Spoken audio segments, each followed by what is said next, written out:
Napuhag ang mga pumuluyo sang Bulilaw, Mandurriao, Iloilo City matapos ang rambol nga natabo pasado alas 5 kaina sang aga. Inigin kaulamira na sang duwa ka grupo nga nagrambulanay kag naglinamposanay pa sang butilya. Sa interview sang Bombo Radio kay Police Captain Naval Cambel, hepe sang Police Station 10, iyagin pahayag nga base sa ila investigasyon may aras ang hindi pagintindahanay ang duwa ka grupo kag yarang mga ini sa impluwensya sang makahulubog nga ilimnon. Suno pa sa iya ginaaligar nga nasa lapay ang isa ka grupo ang pihak nga side rason nga nagsugod ang ila paglainanay sang buot. Apat ka individual ang napasakaan sang kaso nga alarm and scandal. Apang may ara man sang wala na dakpa na bangod sa madasig nga pagpalagyo sang iban nga nadala. Tagduha ka individual sa tag sa ka grupo ang gipasakaan sang kaso. Dugang pa ni Cambela ginaimbestigaran pa ang iban nga detalye sang insidente. Nga natuhan gid nga nagkailinawan. So sang mag-imbestiga na kita dito ang nabalaan naton nga ang rason is tungod nga nakainom na sila wala sila nag-ilintindihanay dito, that's why nga create some tension hasta nga nag-ilinaway ang duwa ka magtimbang. Samtang sunod naman sa isa ka pumuluyo nga si alias June nga nakasaksi mismo sang rambol. Updanay nga nag-inom ang mga nagrambulanay apang separado ang ilang nga lamesa kag hindi man ang mga ini personal nga magkilalahay.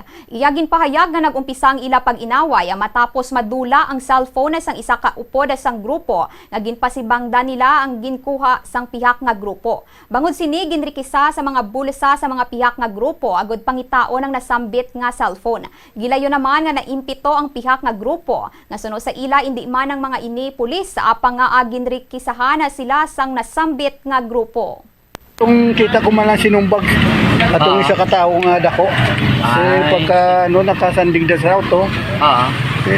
Kung wala kasandig kung bayad na kung sila inom pero hindi sila kilalahay. Nakakig lang tong isa kay gin pangrekisa gin pangutang mga bulsa nila.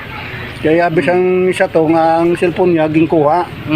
Yung siya man lang gali nalipat ko no at totoo na sa isang cellphone. Aso ginrikisa kang isa to, bulsa nila. Ay, ito na. Nakitong mga pamatanong pamangkot niya nga pulis ka ho, siya hindi man. Pagsabat niya nga hindi, pinusadakan sang isa.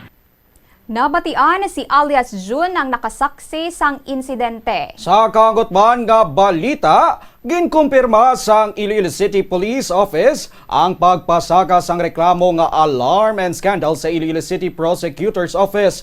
Batok sa apat ka mga individual nga na-involved sa rambol sa Bulilaw, Mandurriao, Iloilo City. Sunog kay Police Major Shalame Sangrines, spokesperson sang Iloilo City Police Office, natigayon nga pasakaan ang apat ka individual subong nga adlaw, Enero 31. Sa investigasyon, giningadlan ang pila ka mga nadalang Sanday alias John, 23 anyos, isa ka food handler, kag pumuluyo sang Barangay Poblacion San Dionisio.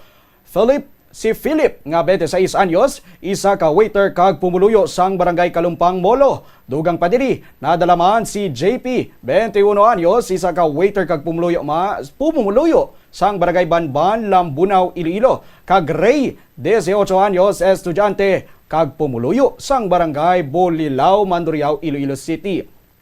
Sila ang nadakpan sa mga personnel sang Iloilo City Police Station 5 nga nagpatigayan sang mobile patrol kag roving operations sang among nga tion.